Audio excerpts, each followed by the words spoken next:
como foi falado no início, nós agora estamos indo para a nossa segunda etapa do evento. Nós vamos compor uma mesa aqui, né, da qual vai estar o Dr. Mauro fazendo parte, e cada participante da mesa vai fazer uma pergunta sua ao Dr. Mauro, e depois o Dr. Henrique vai estar mediando, acompanhando aí as perguntas que estão vindo pelo nosso formulário eletrônico. Então, nesse momento, nós vamos convidar o Dr. Mauro Miller para se colocar à mesa, o Dr. Henrique Nelson, que é o nosso assessor jurídico do Cindy Rocha para questões trabalhistas e sindicais, o tecnólogo Daniel Reis, que é da Safety Connect, e aí aqui a gente faz um registro, né, por questão de justiça, né, por quê? Né, porque alguém pode perguntar, por que o Daniel está lá da empresa? O Daniel foi a pessoa que um dia a gente conversando sugeriu o nome do Dr. Mauro para fazer um evento. Tá? Então a gente entendeu que por justiça, como ele foi a pessoa que deu a ideia, nada mais justo que ele estar aqui compondo a mesa. Dentro do princípio, dentro do possível, né, a gente sempre procura reconhecer a quem tem direito a ser reconhecido. Ok? E também queremos convidar a nossa amiga Kenny Almeida, do SESI Saúde, para compor a mesa. O SESI é parceiro, as empresas associadas, as indústrias associadas têm 20% de desconto, então, associando ao Cindy Rochas, é 20% de desconto no SESI Saúde, tá, gente? Tem que fazer comercial, senão o presidente depois me cobra. Bem, nesse momento, então, doutor Henrique, o senhor que vai mediar, o senhor faz a primeira pergunta, conduz para eles, eu vou passar os microfones aí. Desde garoto, vi que o talento pessoal pode até ganhar um jogo. Mas quem ganha o campeonato mesmo é um time unido. Para mim, a união da equipe sempre veio antes da individualidade. Nos gramados, na vida e nas finanças. Por isso, jogo junto com o Cicobi, que tem tudo para ser seu também. Abra sua conta. Cicobi, mais que uma escolha financeira. Bom dia a todos. Chegando à segunda parte desse evento, aproveito só para fazer um link entre o que Mauro nos brindou de forma precisa dentro daquilo que nós necessitávamos, com a realidade, até para poder nos contextualizar. O Selmo acabou de falar do problema do ar-condicionado e Mauro, na sua fala, foi mostrar exatamente sobre as questões que envolvem o perigo, o contexto que nós estamos vivenciando e a necessidade de se estabelecer a realidade do ambiente. Falava sobre ruído e sobre conforto, não é isso, Mauro? É o exemplo que nós vivenciamos de uma situação com um ar-condicionado. Né? Então, nós estamos tendo a preocupação, e devemos ter essa preocupação cada vez mais constante, com o ambiente de trabalho. Assim como estamos sujeitos a situações como, por exemplo, uma climatização interna. É justamente disso que nós falamos, né? Da climatização de relacionamento, da climatização da estruturação do trabalho. E eu tenho certeza, e falo também em nome do Cindy Rochas, quando, além do que Selmo já mencionou, agradecendo a Daniel pela indicação preciosa, além do apoio de todos que nos dão esse respaldo, e agradecer especialmente a Mauro por essa disponibilidade. Mauro, nós temos uma realidade dentro do nosso segmento, que é principalmente o setor de rochas ornamentais, muito embora, dado a relevância do tema e a importância da sua participação conosco na elucidação desses aspectos, temos também outros segmentos que estão presentes aqui conosco, mas é majoritariamente o setor de rochas ornamentais. Eu vi esses dias uma estatística de que na RAIS de 2023 havia indicação da existência de 4,5 milhões de empregadores no país, CNPJ base. Sendo que desses 4,5 milhões de empregadores, 2,5 milhões têm até 4 empregados. Essa radiografia que se espelha a partir da RAIS para o Brasil inteiro, também é o que ocorre, por exemplo, no nosso segmento, setor de rochas ornamentais. onde a base ela atinge a área de mineração, mas também a área de beneficiamento, com a industrialização do bem minerado, mas basicamente uma mineração de pequeno porte. E por isso é que, até o final da década de 90, essa realidade de empreendimentos de pequeno porte, mineração de pequeno porte, nós temos hoje na nossa base, o Sindirochas é um dos sindicatos que tem o maior nível de sindicalização dentro do sistema da Federação das Indústrias do Estado do Espírito Santo, em torno de 30% de sindicalização, que é um número muito alto até a nível de Brasil. Mesmo assim, são em torno de 2.000 empresas, envolvendo em torno de 20 a 25 mil empregados. E nesse universo, 90% são empresas com pequenos, um pouco número de empregados, pequenos estabelecimentos, pequenos empregadores. E é por isso, então, que nesse contexto, até a década de 90, o setor era muito reativo. A preocupação era, basicamente, se pagava ou não pagava insalubridade e periculosidade. A partir de abril de 2000, com a vigência da nova NR22, que foi a primeira norma dentro de um outro contexto, e inclusive ainda hoje uma das maiores normas, a NR22, é que então a gente conseguiu sensibilizar o governo, principalmente o Ministério do Trabalho, criando uma subcomissão nacional de mármore e granito para discutir as particularidades do setor, que levou, então, a, posteriormente, se redigir o anexo da NR11, especificamente dentro desse segmento. Por que esse apanhado? Para minha pergunta para você, obviamente que a preocupação que nós temos é refletida no interesse das empresas aqui. Amanhã teremos em Vitória, temos empresas da região norte do estado perguntando por que não faria esse evento também lá, porque a demanda é muito grande, como você já sabe muito bem. Mas a questão que é colocada, uma vez que é uma disposição relativamente nova, ainda que essa vigência do capítulo 1.5 agora, de poucos dias, mais uma norma já existente, já um tempo atrás, ela traz efetivamente demandas novas para as empresas, ainda que não seja de dias, de alguns meses já, mas isso então traz uma preocupação. Você coloca, e a gente já vê isso na norma, a aplicação do critério da dupla visita. Pela colocação, esse critério da dupla visita seria dentro de 90 dias de vigência da exigibilidade, na verdade, do capítulo 1.5. Considerando, então, que a grande parte de empregadores no Brasil e no nosso setor são empresas de micro e pequeno porte, com poucos empregados, não é possível que a fiscalização flexibilize esse critério de dupla visita, não só um prazo de 90 dias da vigência ou da exigibilidade do capítulo 1.5, mas a partir do primeiro contato com o estabelecimento, principalmente esses estabelecimentos pequenos, empresas com poucos empregados, alguma ação que não fique apenas em um primeiro contato, numa notificação coletiva, considerando cumprida a primeira etapa da dupla visita, para que na segunda, que na verdade seria o contato mais direto, ao invés de se ter uma orientação específica para a realidade daquela pequena empresa, uma vez que você nos mostrou de forma muito clara o número grande de ferramentas que são disponibilizadas no cumprimento das obrigações, que nesse primeiro momento de contato pessoal mesmo, a partir daí se aplique o critério da dupla visita.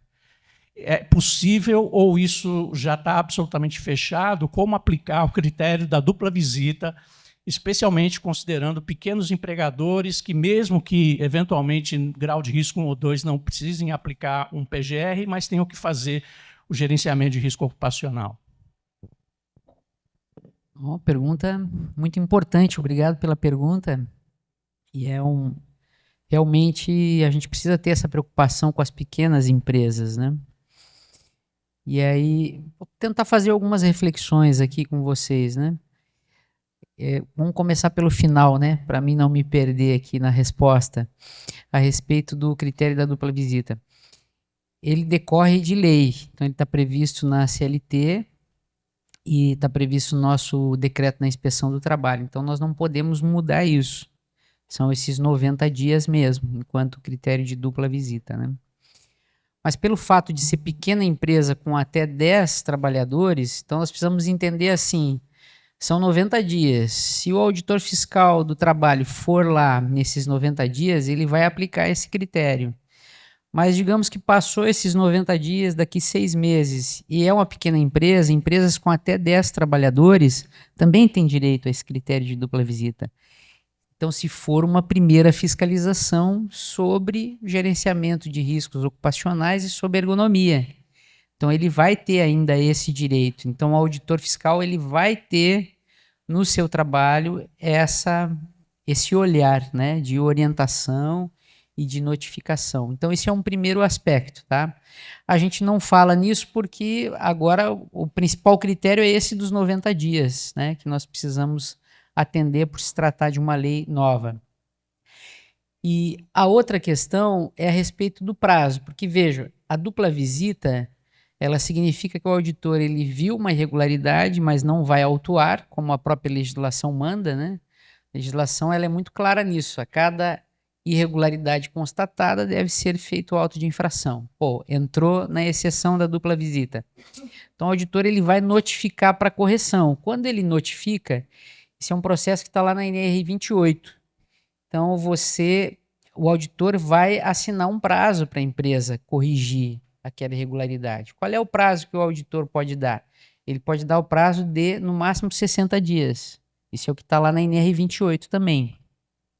Mas existem alguns instrumentos que a empresa pode usar, e eu acho que aí a associação de vocês, o sindicato, né, principalmente o sindicato das empresas, mas também dos trabalhadores, né, pode trazer esse esclarecimento e essa atuação para as empresas. Então, se o auditor, vamos supor que ele deu 60 dias, né, e a empresa julgou que é um prazo pequeno para aquela obrigação, ela pode solicitar ao superintendente para ampliar esse prazo. Então, o superintendente, que é o nosso chefe aqui na regional, né, o chefe do Ministério do Trabalho e Emprego, ele pode estender o prazo por mais 60 dias. Então, de modo que você pode ter um prazo aí total de 120 dias. Ah, mas é algo muito custoso, muito difícil, né? Eu vou dar um exemplo que não é dessa área, porque os nossos exemplos são de medidas mais simples, né? Mas eu gerenciei uma ação lá no Rio Grande do Sul, no centro do Rio Grande do Sul, onde uma empresa um frigorífico precisou refazer toda a instalação de amônia. Veja, isso não é algo simples, é algo complexo. Então, não caberia nem dentro dos 4 meses. Então, como é que você resolve isso, né? E a empresa queria fazer. Então, a gente tem um instrumento também trazido pela NR 28, que é você firmar um termo de compromisso, onde você pode colocar prazos maiores do que esses 4 meses. Mas nesse termo de compromisso, necessariamente você tem que trazer à mesa o sindicato dos trabalhadores, justamente para ter essa participação, né, essa representação deles e essa consciência de que vai ser dado um prazo maior para resolver aquele problema. Então, tudo depende do seu contexto, né, depende da sua situação. Claro que esses instrumentos, em se tratando de uma empresa muito pequena, né, talvez eles fiquem frágeis pelo desconhecimento da empresa. Então, a gente sempre tem orientado ela a procurar essa ajuda, procurar a ajuda das instituições, né, da sua categoria, do seu sindicato, para ter esses esclarecimentos e até apoio na hora de adotar essas ações. E uma outra questão é que a própria norma, ela trouxe essa questão, previu dentro já da política de SST, essa espécie de tratamento diferenciado para os pequenos. Como é que isso foi previsto? Isso está lá no capítulo 1.8 da NR1, é um capítulo específico, onde então essas pequenas empresas, ME e PP, aí ela direcionou para grau de risco 1 e 2, então tem a ver com esse possível risco existente dentro das empresas, grau de risco conforme NR4, que são aqueles graus de risco estabelecidos para dimensionamento do SESMIT e da CIPA. Então, para essas pequenas grau de risco 1 e 2, elas podem estar dispensadas de ter o PGR, né? Então, elas vão se utilizar de um sistema do governo que está disponibilizado na internet, que é a DIR, que é a Declaração da Inexistência de Risco. e ela pode fazer essa declaração. E tem uma etapa além disso, que é quando a empresa ela pode estar dispensada de PGR quando ela não encontra riscos decorrentes de agentes físicos, químicos ou biológicos. Mas também ela pode declarar a inexistência de fatores de risco ergonômico. Ela pode, tá? Então, ela pode entrar lá no sistema e fazer essa declaração. E isso vai ampliar a dispensa dela. Ela não precisa PGR nem de PCMSO, se for esse caso, tá? Para essas empresas pequenas. Mas temos outras empresas pequenas que não se enquadram nessa questão e que vão ter os aspectos ergonômicos e também os psicossociais, né? Mesmo empresas pequenas podem estar sujeitas à pressão por tempo, maus relacionamentos, assédio e assim por diante, né? O governo, isso também está no texto da NR1, ele disponibiliza para quem não tem SESMIT, então esse é um critério, para aquela pequena empresa que não tem SESMIT, ela pode estruturar o seu inventário de riscos e o seu plano de ação com base numa ferramenta disponibilizada pelo governo. Esse é um trabalho que começou em 2022 e 2023 e vem evoluindo, mas a gente alcançou apenas alguns setores. Então, exemplos de setores econômicos que pequenas empresas que podem usar essa ferramenta do governo, açougue, padaria, pequenos comércios varejistas, isso já está lá disponibilizado. Então, de modo que, qual é a minha sugestão aqui, né? Não resolve tudo, né? Eu acho que esse apoio dos sindicatos, dos representantes, ele é muito importante, mas o próprio sindicato poderia levar ao Ministério essa necessidade do setor, aqui eu estou falando do setor então, né? Só, olha, nós temos muitas pequenas empresas com poucos empregados, então quem sabe a gente disponibiliza essa ferramenta para esse setor econômico. Então pode ser uma sugestão, né? Eu já vou levar para Brasília esse pedido de vocês, né? Estou encarando aqui como uma sugestão, como um pedido, mas eu acredito que vocês também podem se movimentar oficialmente, justamente para a gente poder atender a esses pequenos negócios, né? Isso é algo que a gente incorporou na nossa sistemática de GRO e que é uma orientação da Organização Internacional do Trabalho. Na Europa, eles têm esse sistema chamado Sistema OIRA, que funciona para inúmeros setores e atividades econômicas, tem bastante desenvolvido, né? E aqui a gente ainda está um pouco incipiente nisso, começamos com algumas atividades, mas certamente poderemos avançar em mais algumas, né? Para poder dar atendimento a essas pequenas empresas. Perfeito, muito obrigado, Mauro. Então a gente optou por escolher a Mel diante de uma qualidade, né, dos trabalhos, dos serviços atendidos por eles. Qualidade de atendimento, de acolhimento quando a gente tem alguma dificuldade. Quando veio a Mel, a gente foi mais organizado, entendeu? Você tem gestão de suprimentos, uma logística, gestão de resíduos, manipulação de alimentos a todo momento, toda observância de normas de vigilância sanitária. Tem toda a parte de como qualquer outra empresa financeira, fiscal, contábil. A gente produz tudo, a gente faz tudo. E hoje a gente já passa de 5.000 refeições por dia. Parece feito igual a comida de casa, né? E às vezes a gente está acostumado assim, a almoçar em restaurante todo dia e a gente enjoa. O da comida da Mel, não. Trazendo a satisfação na alimentação, a gente traz um dia a dia melhor para os nossos colaboradores. E todo mundo gosta da nossa comida, graças a Deus, porque é uma comida de paladar caseiro. Gostaria de passar a palavra, então, pela ordem para as damas primeiro. Kene, por favor. Obrigada. Mauro, parabéns pela palestra, né, por enriquecer a gente com um conteúdo que é muito importante nesse momento que a gente sabe que entrou, né, em vigor, uma nova redação traz muitas dúvidas, mas a pergunta que eu quero fazer, eu acho que, né, quem é técnico geralmente está se perguntando muito sobre a questão assim que envolve muito o conceito da NR1, que está trazendo aí fatores de riscos psicossociais relacionados ao trabalho. Então, não é no sentido amplo que a gente falou da saúde mental. Você comentou muito sobre essas questões que envolvem essa avaliação do risco no ambiente de trabalho, que vai ter ou, né, uma coleta ali qualitativa, ou uma verificação por alguma metodologia semi-quantitativa, quantitativa.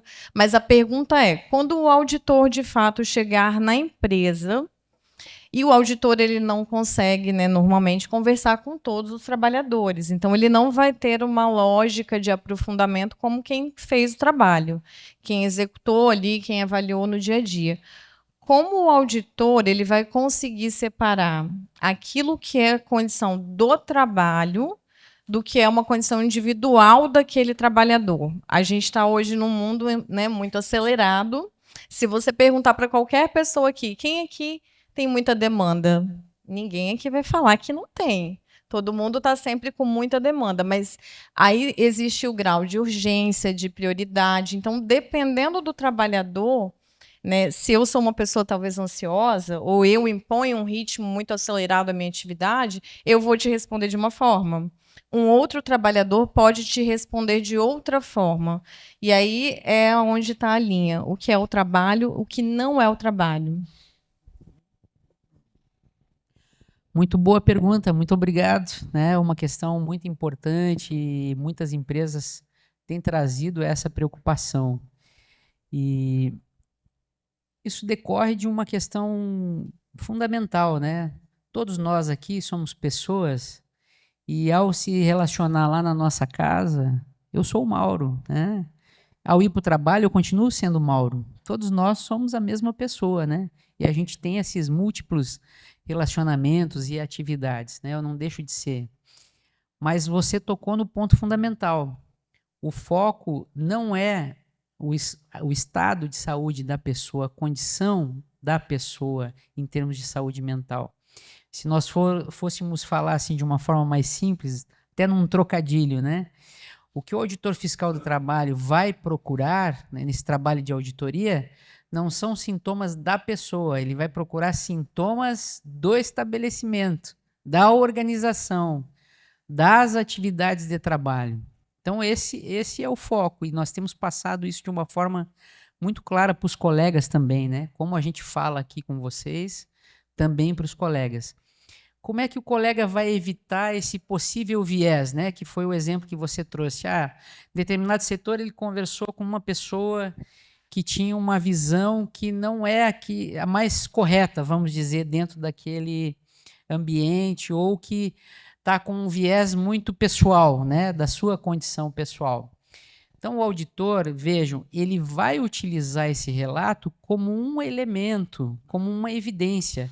Assim como vocês utilizam, vamos pensar no profissional de ergonomia que vai estar fazendo a avaliação ergonômica preliminar, ou os próprios questionários.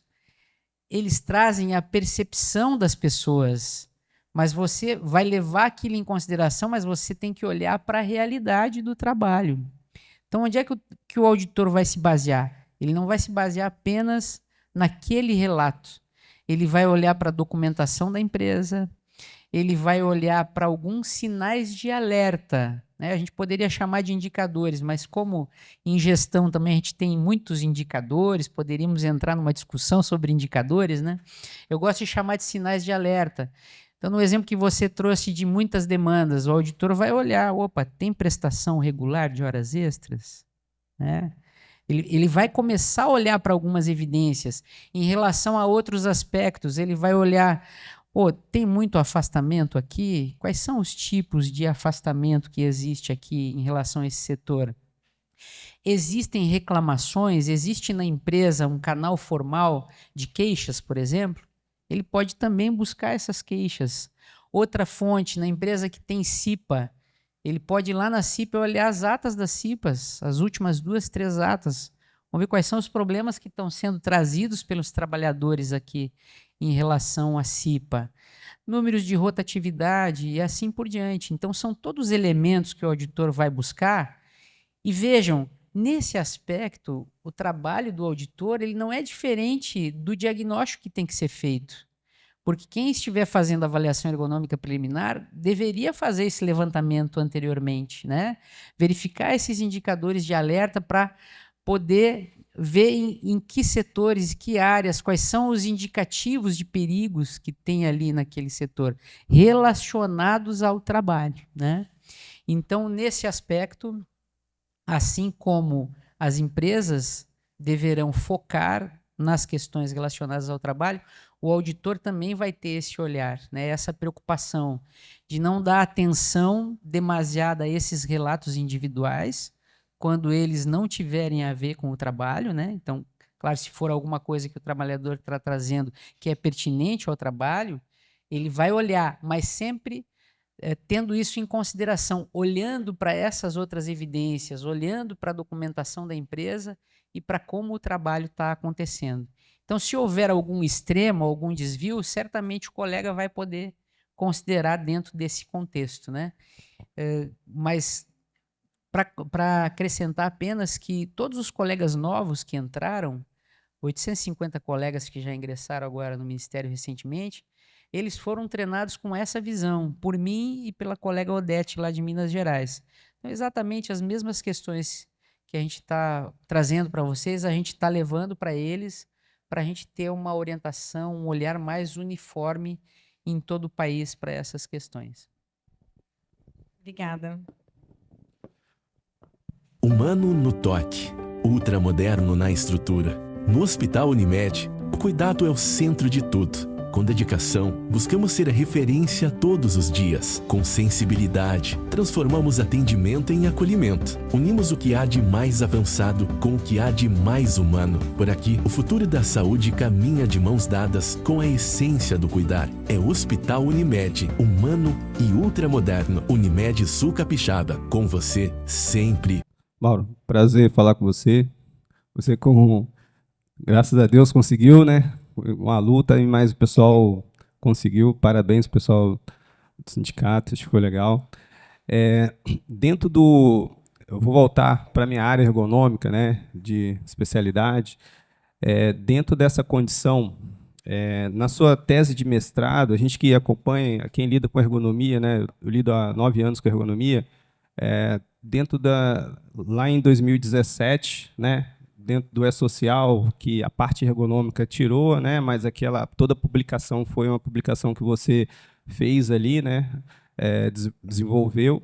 Aí, agora, dentro da sua tese de mestrado, você colocou um ponto sobre a EP e a condição da CAT, né, e a investigação. Eu gostaria que você me explicasse, assim, para o nosso pessoal também, quem é do setor de ergonomia, a importância da análise ergonômica preliminar no contexto do acidente do trabalho, que lá na sua tese você falou das subnotificações, né, que às vezes podem, por não ter feito aquela condição da análise, algumas CATs e algumas investigações possam estar subnotificadas. Gostaria que você explicasse nesse sentido. Obrigado. Beleza, mestre. Também é uma pergunta muito importante, né? E vejam, quando a gente fez essa revisão da NR17, ela foi feita junto com a NR1. Então, nós precisávamos ter essa relação, né, direta entre o gerenciamento de riscos ocupacionais e da ergonomia. Integrar a ergonomia, né, dentro desse contexto. E para isso foi pensada a avaliação ergonômica preliminar. Já que a ET, nós tínhamos uma tradição muito grande no nosso país, que até o pessoal chamava de laudo ergonômico, né? Um nome meio ruim, né? Porque parece que laudo, tu faz um laudo e deixa lá na gaveta, né? Mas a própria tradição de pesquisa científica no nosso país e também do manual da NR17, o manual que nós publicamos lá em 2002, ele trazia uma série de etapas da ET que é bastante complexo, né? Você tem uma série de passos para seguir que realmente são de aprofundamento. E isso entrou no próprio texto, novo texto da NR17, também colocou lá, você tem pelo menos 6 etapas para fazer dentro da ET. Então, ela tinha essa vocação de ser essa análise mais aprofundada. Por que eu falei nisso? Aí nós precisamos pensar na avaliação ergonômica preliminar. Mas onde está todo o fundamento dessa novidade, né? Está na própria análise de impacto regulatório, que é um documento, é um estudo que o governo faz antes de fazer a revisão das normas. Então, da NR17, nós temos essa análise de impacto regulatório e ela traz dados de acidentes muito interessantes, como o colega trouxe ali. E sobre mostrando a necessidade da gente fazer um bom trabalho de prevenção em ergonomia. Que dados são esses? Nós pegamos um período de análises de acidentes realizadas pelos auditores fiscais do trabalho, todos os acidentes graves e fatais do nosso país, num período de 5 anos, se eu não estou enganado, se eu estou bem lembrado agora lá da IR, e olhamos para as causas que foram levantadas. Quando o auditor fiscal faz essa análise dos acidentes, ele vai na empresa, ocorre uma fiscalização, e ele faz um relatório detalhado mostrando as causas daquele acidente. E aí, fazendo uma compilação, né, de todas essas causas, de todos esses acidentes graves e fatais, nós chegamos que 66% das causas dos acidentes estavam relacionadas com questões ergonômicas. Então, veja a importância da ergonomia não apenas na questão psicossocial, mas inclusive na prevenção de acidentes, né? Claro que as análises eram de acidentes, mas também de adoecimentos. Mas a importância que traz a ergonomia para um trabalho dentro da empresa. Se for bem feito, ela inclusive vai incidir na diminuição não só do adoecimento, mas dos próprios acidentes que tem dentro das empresas e especialmente dos acidentes graves e fatais. Então, a ergonomia tem esse papel fundamental, eu diria, né? E a porta de entrada para fazer essa prevenção é a avaliação ergonômica preliminar. Então, é por aí que as empresas devem se conduzir, porque ao identificar esses perigos e agir, que é isso que nós queremos, quer dizer, não precisa esperar essa etapa de aprofundamento, que muitas vezes a empresa ficava, né, naquele contexto mais antigo. Eu tenho que contratar uma ET, vou contratar um profissional, eu vou gastar, né, com essa ET, isso vai levar 1 ano para fazer a ET. Não. Então, nós temos um instrumento para dar esse tratamento inicial dentro do GRO. Identifica o perigo, avalia o risco e já adota uma medida de prevenção, justamente para contribuir nesse trabalho de prevenção, não só dos psicossociais, mas para a gente procurar evitar esses acidentes graves e fatais dentro das empresas. Muito bem.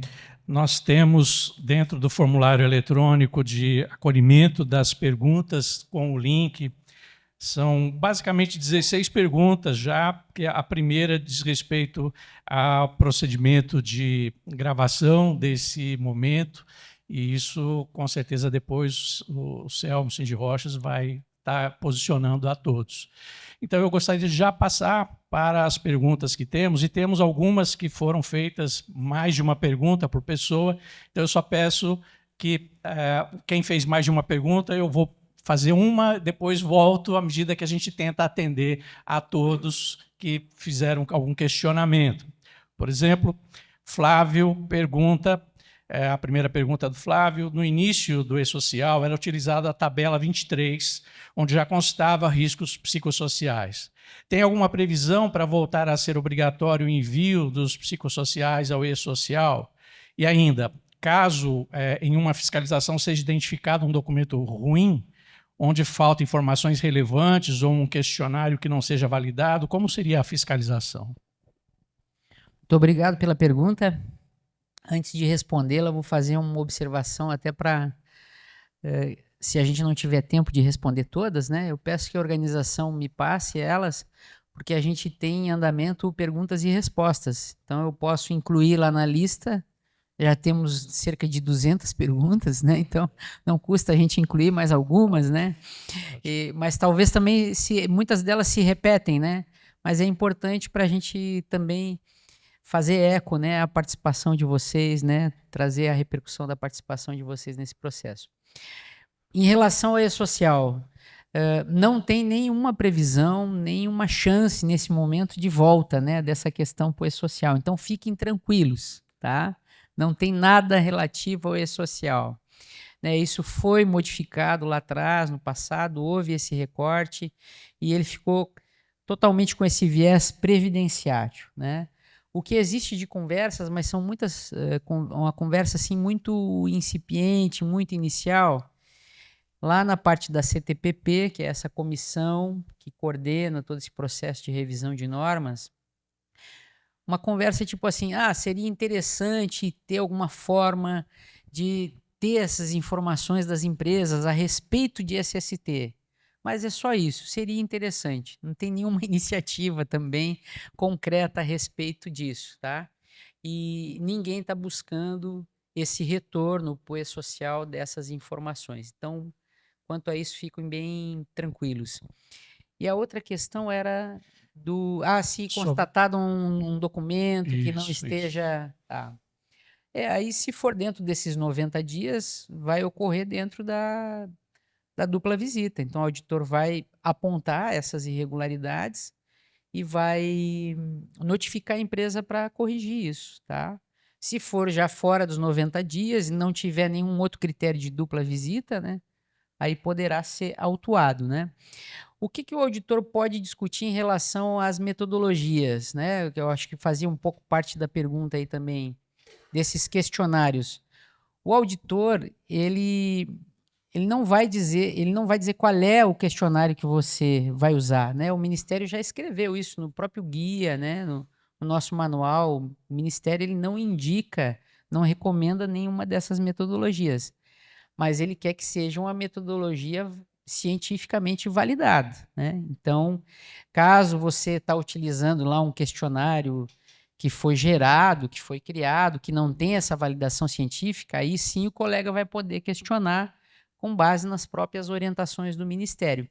Mas eu diria que o mais importante do que ficar focado na metodologia é a questão da coerência do seu gerenciamento, do seu processo. Então, o auditor vai querer ver isso, né? Se você só fez o questionário lá e montou um plano de ação em cima de um questionário qualquer, está totalmente errado dentro da coerência do processo, porque você deveria ter levado isso para dentro da avaliação ergonômica preliminar e incluído isso no inventário e no plano de ação do PGR. Então, aí veja, aí você abriu margem para vários questionamentos do auditor.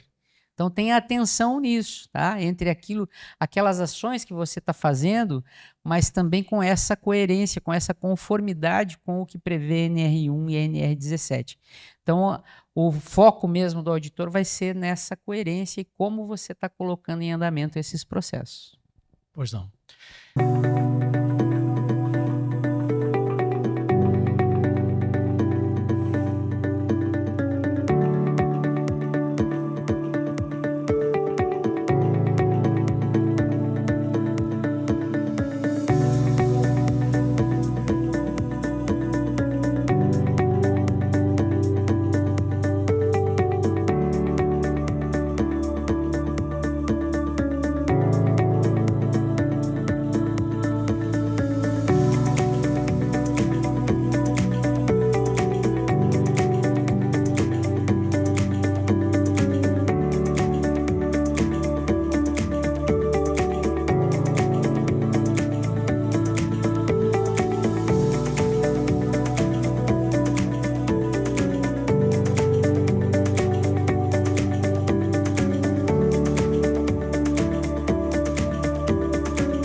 Reginaldo pergunta qual o critério aceito para definir a frequência de reavaliação dos riscos dentro do limite máximo de 3 anos? Essa é uma pergunta interessante também, mas a norma já respondeu. Está no texto da norma, né? Então, você tem a previsão lá é de revisão da avaliação de riscos. Essa revisão ela deve ocorrer em no máximo 2 anos. tem uma previsão também para 3 anos se a empresa tiver a certificação, tá, do seu sistema de gestão. Isso significa uma certificação numa ISO 45001. Tá? Se ela tiver essa certificação, esse prazo pode ser de 3 anos. Mas vejam, esse é o prazo máximo. Existe um detalhamento lá de gatilhos. Quando esses gatilhos ocorrerem, você precisa fazer a revisão.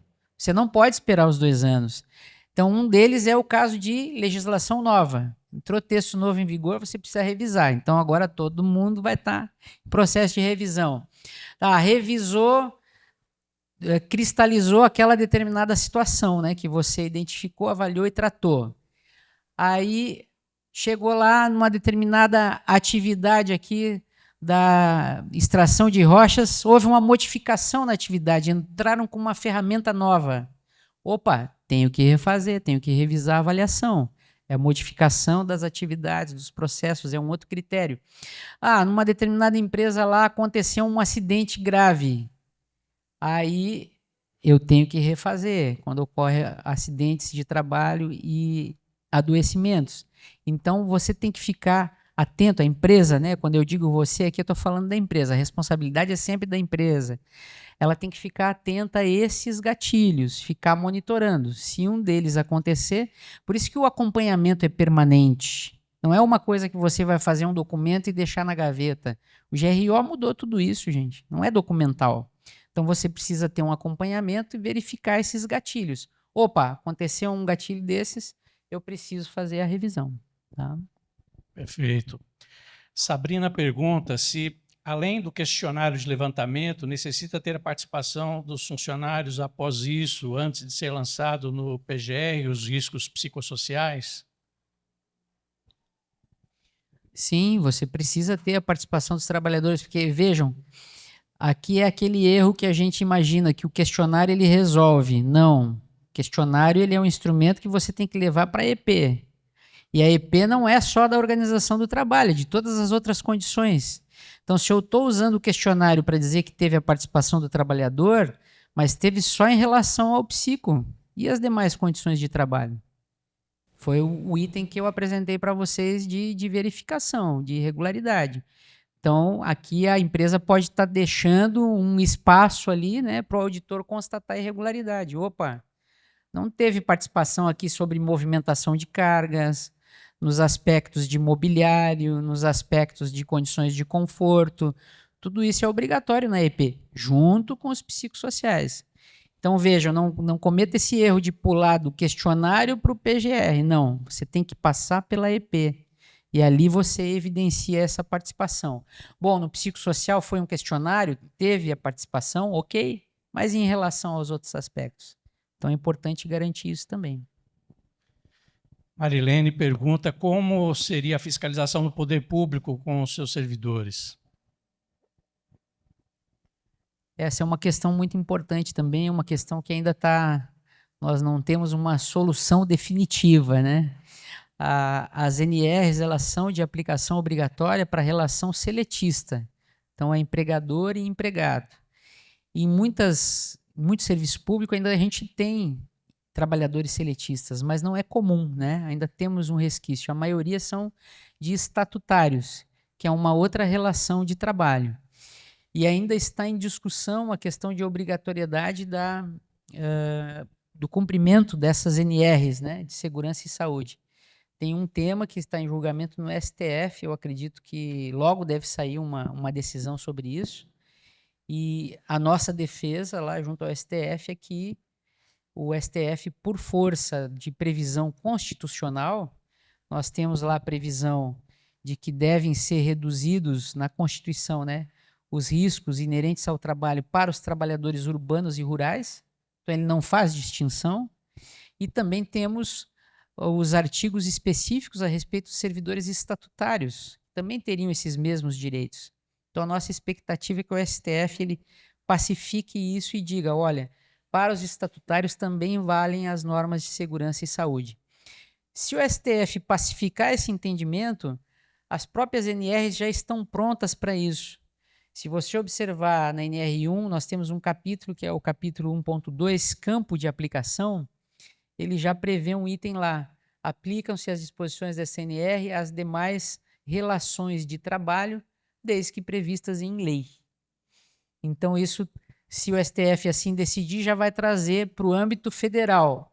Temos alguns exemplos de municípios e estados que colocaram isso nas suas leis.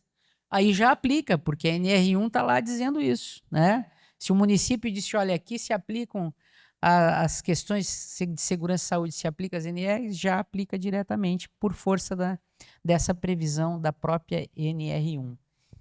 Um comentário final, Messi. Eu acho que a pergunta é muito feliz porque é extremamente necessário, né? Esse trabalho de prevenção do serviço público e como, vamos chamar aqui, como alguém responsável, né? Como organização responsável, o Estado também tem esse dever de cuidado para com seus trabalhadores. Eu acho que é essencial.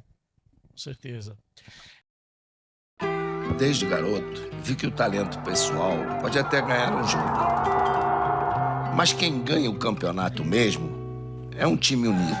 Para mim, a união da equipe sempre veio antes da individualidade. Nos gramados, na vida e nas finanças. Por isso, jogo junto com o Cicobi, que tem tudo para ser seu também. Abra sua conta. Cicobi, mais que uma escolha financeira. Amanda pergunta sobre a severidade, se você pode dar mais detalhes sobre o critério, o item, o tópico de severidade. Essa é uma questão importante que tem profissionais, empresas que estão errando na hora de fazer essa avaliação. Eu vou dar 2 dicas, então, né? Chegou o momento das dicas, né?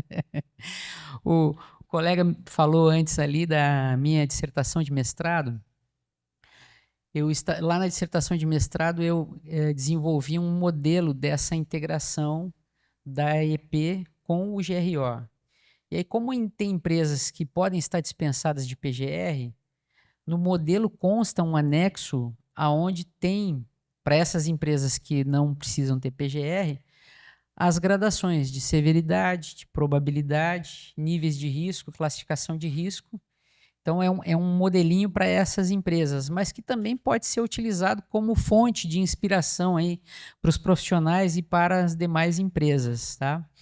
Então, lá tem já uma sugestão de gradações de severidade.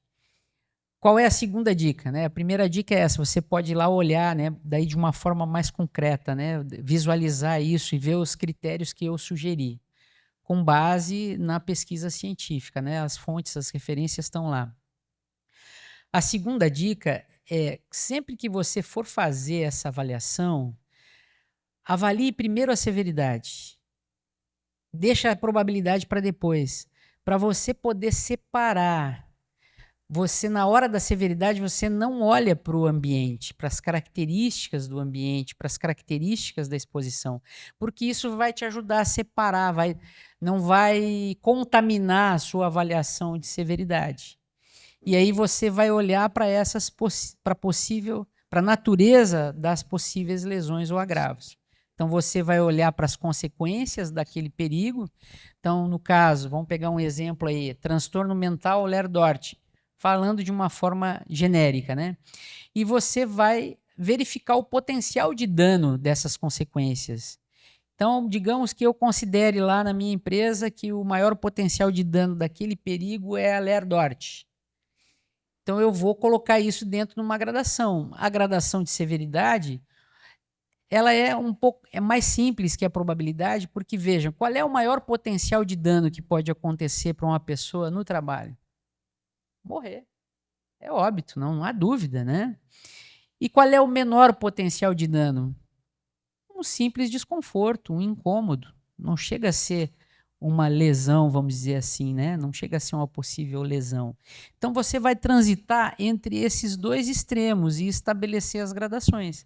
Então, no caso de uma Ler-Dort, você precisa ter o conhecimento, você pode usar fontes também para você buscar esse potencial de dano. Vamos pensar na Ler-Dort ou no transtorno mental. Quais são as possíveis fontes? Eu tenho um manual do Ministério da Saúde, onde ele traz a relação dessas possíveis consequências com os ambientes de trabalho e esse potencial de dano. Então, você pode utilizar como inspiração. E muitas vezes em normas técnicas isso já está consolidado. A norma técnica ela traz, é uma norma privada, mas as normas ISO e normas ABNT ela já traz esse conhecimento técnico consolidado. Então, por exemplo, no caso do Malheur-Dort, nós temos, pegando a norma técnica ISO 11.228, né, a série 11.228, a parte 1, fala de movimentação manual de carga. Lá ela fala qual é a possível consequência. É uma hérnia de disco e problemas de coluna e assim por diante. Ela especifica. Então você já tem, o caminho para saber qual é esse potencial de dano. Tudo isso eu falei para quê? Para você poder enquadrar na gradação. Então você vai olhar, para o que você vai olhar? Para a natureza dessa possível lesão. Então eu selecionei como mais grave a Ler-Dort e vou colocar nas minhas gradações. O que Ler-Dort pode gerar? Pode gerar uma lesão permanente, com sequelas permanentes? Sim, Ler-Dort pode. Então é grave. Aí a nomenclatura vai depender dessa minha gradação entre morte e o menos gravoso, que é quase nada, vamos chamar assim, né? Mas a Ler-Dort é grave, certamente. Transtorno mental é grave, né? Para dizer o mínimo, né? Então, isso que você tem que observar. Vejam, eu não olhei em momento nenhum como é que estão as condições, se teve afastamento, se não teve, que medida de prevenção teve, não tem nada a ver. Quando eu avalio severidade, eu não olho para isso. Por isso a dica, olhe primeiro para a severidade, olhando para as possíveis consequências. Isso vai te ajudar a ter clareza na severidade. E depois, então, você vai olhar para as características da exposição, do ambiente. Isso é probabilidade. E você vai incidir em cima disso com as medidas de prevenção. Perfeito. Então a gente optou por escolher a Mel diante de uma qualidade, né, dos trabalhos, dos serviços atendidos por eles. Qualidade de atendimento, de acolhimento quando a gente tem alguma dificuldade. Quando veio a Mel, a gente foi mais organizado, entendeu? Você tem gestão de suprimentos, uma logística, gestão de resíduos, manipulação de alimentos a todo momento, toda observância de normas de vigilância sanitária. Tem toda a parte de como qualquer outra empresa financeira, fiscal, contábil. A gente produz tudo, a gente faz tudo. E hoje a gente já passa de 5.000 refeições por dia. Parece feito igual a comida de casa, né? E às vezes a gente está acostumado assim, a almoçar em restaurante todo dia e a gente enjoa. O da comida da Mel, não. Trazendo a satisfação na alimentação, a gente traz um dia a dia melhor para os nossos colaboradores. E todo mundo gosta da nossa comida, graças a Deus, porque é uma comida de paladar caseiro. Adriel pergunta, supondo que todos os riscos já estão contemplados no inventário, observamos que a eficácia tem sido positiva, portanto, aquele risco que antes era moderado passa a ser leve após a implementação de plano de ação. Nesse caso, como faremos o gerenciamento do inventário? Deveremos simplesmente retirar aquele risco ou mantê-lo? Trocamos apenas o status da classificação? Uma pergunta muito importante e que é até um erro lá do início de vigência do GRO, né? O pessoal teve alguns que andaram divulgando assim, o risco leve ou tolerável não precisa estar no inventário, não precisa estar no GRO. Precisa sim, gente. O que não precisa estar é a eliminação do perigo. Se você eliminou o perigo, ele não existe mais, beleza. Ele não existe, por que eu vou ter ele documentado? Agora, se eu fiz todo um trabalho de prevenção, diminuir ele ao risco ao nível mais baixo possível, eu estou ganhando o jogo, mas eu não vou evidenciar isso. Olha só, gente, aqui pense em termos de consequência até para a própria empresa numa possível fiscalização, né? Eu estou ganhando o jogo, eu controlei o risco ao nível mais baixo possível, mas aí não está no inventário, não está no plano de ação, não tenho evidência. Prato cheio para o auditor fiscal do trabalho, né? Veja, porque ele vai olhar para essa documentação. Então, é essencial, gente, que isso esteja no inventário. E como a pergunta falou, é exatamente isso. Você tinha um nível de risco moderado ou alto e você abaixou para leve, né? Que foi a pergunta fez, né? Ótimo! Então você vai mudar esse status lá no inventário, depois que você implementou as medidas, porque as medidas é que vão ajudar a controlar, aí você vai baixar, revisou seu inventário, baixou para leve. O que está mantendo ele leve? As medidas. E aí eu mantenho as medidas no plano de ação. É exatamente assim. E vou acompanhar se isso está funcionando realmente. Muito bom. Michael Oliveira, considerando a necessidade de evidenciar a participação dos trabalhadores nas medidas de prevenção relacionadas aos riscos psicossociais, a inclusão desses temas nas reuniões de CIPA, ATA, pode ser considerada uma boa prática? Existem outros registros ou formas de participação dos colaboradores que o senhor recomenda como evidência? Sim, a participação na CIPA é muito importante. Isso é uma evidência importante. Mas vejam, a CIPA tem um aspecto regulatório próprio, né, que está previsto lá na NR5. Então, o erro da empresa, né, é pensar que a CIPA, que a evidência de participação na CIPA pode suprir esses outros aspectos do GRO e da própria NR17. Então, nunca esqueçam, são dois aspectos. Então, nós temos a participação do trabalhador prevista pela própria NR1, onde a empresa tem que dar conhecimento dos riscos, né, dar conhecimento dos perigos existentes, da informação, tem agora uma obrigação nova, que dá informação para o trabalhador a respeito desse gerenciamento de riscos ocupacionais. E na NR17 a participação, essa escuta deles no processo de avaliação ergonômica preliminar. Atas de reunião, lista de presenças, o registro do profissional que está fazendo a avaliação. Então, se tem o ergonomista lá que está fazendo a EP, né, e ele documentou a EP, um registro lá diz, olha, os trabalhadores desse setor foram ouvidos, eles né, falaram de tal coisa ou fizeram tal sugestão de melhoria. Isso é uma evidência, porque o profissional que está fazendo a avaliação, ele está responsável por aquilo, né? Então, todos elementos, são evidências de que essa participação está ocorrendo, né? No caso da NR1, precisa dar orientação, dar conhecimento para eles dos perigos e riscos. Então, lá tem os instrumentos previstos também. Registre isso, que foi levado ao conhecimento do trabalhador. Né, a orientação sobre o GRO, foi dado um treinamento para ele sobre isso, registre isso também. Então, sempre que você puder, registre essas evidências, mesmo que seja apenas uma lista de presenças, né, já ajuda a ter as evidências dessa participação deles no processo.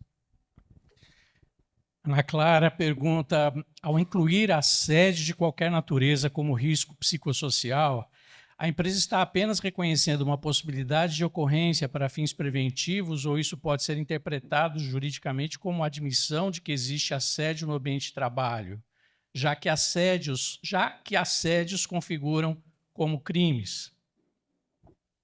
Muito boa pergunta, parabéns para quem trouxe ela, né? É importantíssimo a gente entender esse aspecto que a pergunta trouxe. Vejam, incluir o assédio, a violência de qualquer natureza dentro do inventário e prever ações dentro do plano de ação não é confissão, gente.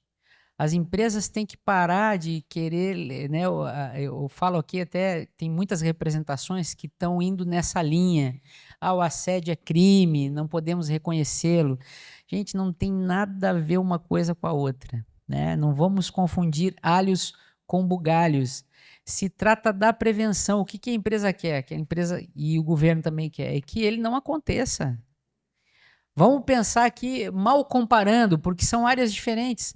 Será que o fato da empresa reconhecer que tem um risco de morte por queda na sua atividade condena a empresa? É uma confissão? Não, gente, nunca ninguém discutiu isso. Eu tenho aqui no meu trabalho um produto químico carcinogênico, isso é confissão de que eu estou causando câncer? Não, gente. Então, vejam, a gente tem que dar um passo atrás nessa discussão. O que nós queremos aqui não é tratar do evento. Se o evento assédio acontecer, tem que ser tomada todas as providências legais cabíveis, civis, criminais, o que for necessário e o que tiver nas regras da empresa, faz tudo. Mas é para a gente prevenir, evitar que esse evento aconteça. E eu digo mais, as empresas que fizerem isso, elas vão estar se ajudando a si próprias. Por quê? Em futuras ou possíveis discussões judiciais, acerca de assédio moral, por exemplo, né? A gente tem visto muitas ações a respeito desse tema. Se a empresa fez esse trabalho de gerenciamento, o colaborador, né, como o pessoal gosta de falar, eu sempre chamo de trabalhador, né? Mas se o trabalhador daqui 2 anos entrou na justiça reclamando de um assédio moral, mas olha aqui, a empresa há 2 anos ela tinha isso identificado, mapeado, tinha adotado essa série de medidas e mostra para o juiz que elas estavam funcionando, ela tem o acompanhamento, ela tem a gestão disso. Olha que prova robusta, que evidência robusta que a empresa vai ter em mãos. Então, ao contrário do que as empresas, ou que algumas, né, alguns representantes estão dizendo por aí, não é tiro no pé, é um acerto, né, fazer esse trabalho de prevenção e, inclusive, prevenindo possíveis passivos judiciais, ajudando a empresa no gerenciamento dessas questões. Mas o mais importante é a gente reconhecer isso. Eu sei também das dificuldades, né? Vamos olhar para o lado da empresa também. Eu sei das dificuldades da empresa e das dificuldades do nosso contexto cultural. A gente tem um país que ainda está avançando. E é um tema um pouco complicado, mas a gente precisa enfrentar ele. Esse tema da discriminação, né? O tema do bullying, né? O tema da violência, que às vezes é muito disfarçada, né? Vamos falar assim, naquele ambiente, naquelas relações. Nós precisamos enfrentar isso como país, né? Como país, como desenvolvimento humano, né? E como aí nós estamos falando de trabalho, a responsabilidade é de quem organiza o trabalho, é da empresa. Então, precisamos focar nisso, né? E para ter cada vez mais ambientes de trabalho seguros, dignos, com respeito, né? Com um tratamento justo, né? Entre as pessoas. Obrigado. Muito bem. Inclusive, respondendo a segunda parte aqui da pergunta no campo jurídico, ontem nós fizemos uma palestra online para os associados justamente sobre como prevenir passivos com assédio no ambiente de trabalho. E aí, respondendo essa segunda parte de forma jurídica, né, que assédios configuram crimes, o Código Penal foi alterado para incluir como crime o assédio sexual. O assédio sexual é crime. Agora, as outras formas de assédio, com certeza, vão desdobrar, dependendo das implicações, na esfera civil, na esfera de responsabilização da relação de emprego, cada uma no âmbito da sua responsabilização. Por isso, a importância da prevenção. Não é? Joana pergunta se é possível utilizar a tabela 23 do Ministério do Trabalho. A tabela 23 do E-Social, né, antiga. Essa tabela já está mais antiga. O que eu diria para você? Olha lá na minha dissertação de mestrado que essa relação de possíveis perigos está mais atualizada. Eu vou dar um exemplo para vocês.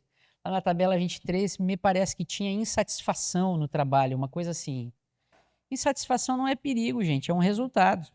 Tu pode estar satisfeito ou insatisfeito com aquela condição, é uma consequência, tá? Então, muita atenção nisso. Então, dá uma olhadinha lá na relação da minha dissertação, que você vai melhor nesse aspecto. Perfeito. Humano no toque, ultramoderno na estrutura. No Hospital Unimed, o cuidado é o centro de tudo. Com dedicação, buscamos ser a referência todos os dias. Com sensibilidade, transformamos atendimento em acolhimento. Unimos o que há de mais avançado com o que há de mais humano. Por aqui, o futuro da saúde caminha de mãos dadas com a essência do cuidar. É Hospital Unimed, humano e ultramoderno. Unimed Sul Capixaba, com você sempre. Até dado ao tempo, nós temos algumas perguntas que foram feitas por mais de um participante e a gente está alternando para que todos possam ser contemplados. A gente vai apresentar ao nosso preletor 2 perguntas a mais para a gente poder cumprir o nosso tempo, mas nos comprometemos, como inclusive já se dispôs, a encaminhar as demais perguntas para ele, para que ele possa responder, inclusive, eventualmente, até se aproveitar dessas perguntas dentro desse perguntas e respostas que o Ministério do Trabalho está disponibilizando. E à medida que o Mauro possa nos encaminhar a resposta específica da sua pergunta que não tenha sido contemplada hoje, a gente disponibiliza o retorno dele, tá bem? Então, nós temos aqui uma pergunta do Arthur. Você indica alguma matriz de riscos que seja mais específica? Obrigado pela pergunta, Arthur. Eu vou direcionar para a minha dissertação de mestrado. Se você quiser se inspirar numa matriz, e aí vejam, tem uma questão importante na pergunta dele, né? Essa matriz e essas gradações que estão lá na minha dissertação de mestrado são critérios voltados para avaliação de ergonomia e psicossocial. Então, são critérios específicos para ergonomia. Então, se você olhar a probabilidade lá, você vai ver que está bem específico para ergonomia, né? 5 por 5, tá?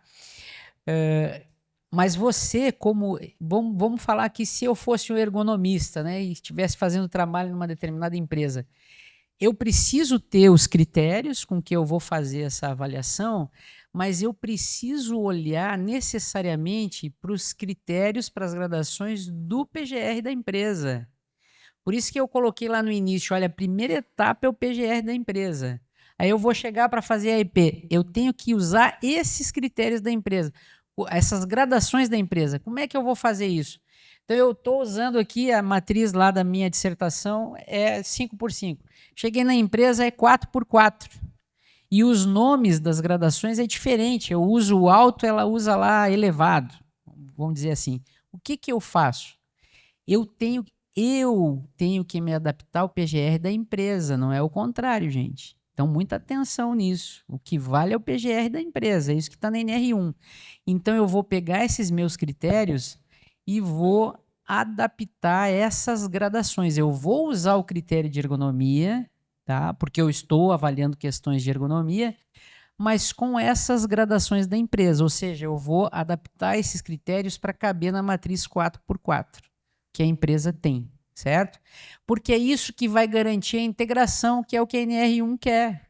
Então, eu vou entregar a EP com essa avaliação de risco, que já vai integrar direto no PGR, no todo da empresa, para a gente poder fazer rodar essa integração da ergonomia com o gerenciamento de riscos ocupacionais. Então, essa é a sugestão. Muito bem.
E a última pergunta, e as demais a gente vai encaminhar para Mauro, então, talvez até permitindo esse fechamento, Mauro, Catiúcia pergunta em que aspectos a economia física, cognitiva e organizacional conversa com a NR1. Acho que foi tudo aquilo que a gente conversou, né, agora de manhã, né? A conversa é total, mas não se esqueçam dessa mediação da NR17. Eu acho que aí o grande equívoco que começou nessa história, porque veja, a gente discutiu durante muito tempo essas questões até isso entrar como texto na NR1. E em nível internacional, isso já se discutia há muito tempo. Então, é um tema emergente, né? Um tema do momento, digamos assim. E o que aconteceu? Quando isso entrou no texto da NR1 e ganhou repercussão, muita gente saiu dizendo duas questões que eu acho que nos levaram a erros de interpretação desse processo. O psicossocial é um novo tipo de risco. Errado, vai ler a NR1 lá, ele está dentro dos ergonômicos. Foi o primeiro erro que muita gente cometeu. E o segundo erro foi em relação a essa questão de que eu acredito foi em decorrência desse primeiro, o psicossocial é algo específico, é um novo tipo de perigo e risco, então eu tenho uma metodologia que eu resolvo ele e jogo na NR1. E até teve um período na internet que estava tão extremada essa questão que parecia que a NR1 era a NR de psicossocial, ou como muitos diziam, a NR de saúde mental. Gente, nada a ver. E o nosso manual, ele traz essa discussão para o lugar novamente. O manual que foi lançado no início do ano. Olha, GRO, PGR, é de todos os perigos e riscos, que são 5 tipos. Está escrito lá. Ergonômico é um, incluindo o psicossocial. Então, eu acho que essa armadilha é importante. Você perguntou, né, os aspectos organizacionais, cognitivos e de inter-relação entre as pessoas. Tudo isso é o psicossocial e tudo isso é a organização do trabalho. Mas ele vai para dentro do PGR com um filtro, com a mediação da NR17. Então, é por meio da avaliação ergonômica preliminar. Porque eu preciso olhar para o contexto. E o contexto não tem só esses aspectos. Tem aspectos ambientais, tem aspectos de relação com máquinas e equipamentos, mobiliário, outras questões ergonômicas que eu tenho que ter esse olhar um pouco mais amplo para considerar essas questões. Mas, bom, são aspectos importantes. Eu queria deixar uma última menção aqui, agradecer a participação, o interesse de vocês e pedir ajuda no sentido que vocês, né, vocês profissionais, dirigentes de empresa, enfim, que estão lá no dia a dia das empresas, vocês são fundamentais para a gente poder fazer essa mudança, né? A gente fala que não é novo, mas parece que estamos vivendo momentos, né, de parto, digamos assim, de nascimento, né, como as coisas se configuraram, né?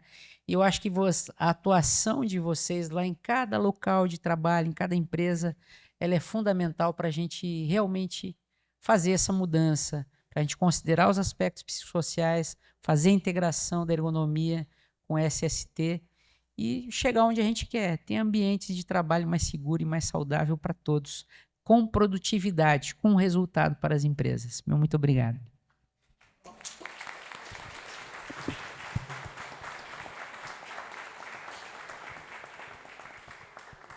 Obrigado, doutor Mauro, aos componentes aqui da mesa também. E aí cabe um registro, gente, porque, como nós falamos, nós tivemos a dica do Daniel. E aí, alguns já devem conhecer a Penha, que é funcionária aqui do Cindy Rochas, eu acho que desde antes do Cindy Rochas existir. Inclusive, ela hoje está passando um momento difícil, a mãe dela faleceu ontem, né? Por isso que ela não está por aqui. O velório foi ontem à noite, hoje às 10 horas houve sepultamento. E aí, quando ele falou, eu coloquei a Penha na missão. Penha, localizar doutor Mauro. Aí Penha liga para cá, liga para lá, vem para cá. Aí conseguiu um contato com o doutor Candeias, né? O doutor Candeias, vou ajudar, procurou daqui, procurou, chegou. E o retorno que eu tive da Penha desde o início foi a prontidão em se colocar à disposição para realizar esse encontro, doutor Mauro, né? E aí a gente deu uma vasculhada lá também na internet e viu que o perfil é exatamente esse, né, de compartilhar conhecimento, uma pessoa, vamos dizer assim, de fácil trato, mas como a gente estava aqui conversando, que quer que a coisa aconteça. Ele falou algumas vezes assim, gente, isso aqui não é para ficar na gaveta, não. Gente, isso aqui... Aí lá no perfil fala isso, né, que ele é avesso a essa questão dos programas que ficam na gaveta só para dizer que foi feito. Né? Então, doutor Mauro, muito obrigado aí pelo compartilhamento do seu conhecimento. Eu acho que a gente ficaria aqui já bem mais tempo trocando as ideias. Eu quero mais uma vez, né, nesse momento que a gente está caminhando para o encerramento, agradecer aos patrocinadores que a gente tem a APTA, Solução Digital em Segurança do Trabalho, ao Cicobi Crédito Rochas, a Mel Alimentação e a Unimed Sul Capixaba. E E a gente também não pode deixar de registrar o apoio institucional do SESI Saúde, da Centro Rochas e também o apoio tecnológico do pessoal da New Tecnologia. Eu tinha previsto ali passar a palavra para fala final, mas entendo que já foi. No mais, Timila, para não te pegar, você quer fazer uso da palavra? Não, ela fez com o dedinho assim, não, tá? Só que baixinho. Então, em nome da direção do Cindy Rochas, do Conselho do Cindy Rochas, a gente agradece a presença de vocês. E o Cindy Rochas, ele busca aquilo que eu falei, trazer conhecimento, gerar demandas. Algumas pessoas já ouviram falar que quando eu era de empresa, toda vez que eu ia assinar o cheque para pagar o sindicato, eu perguntava o que o sindicato fazia por nós, né, das empresas. E eu sempre comento, o pessoal vai achar, puta, ele vai repetir a história. Vou. Eu sempre digo que Deus é um camarada muito bom. Você reza à noite, reza de manhã, Senhor, dai-me paciência. Primeira coisa que você encontra, quando bota o pé para fora de casa, é um chato.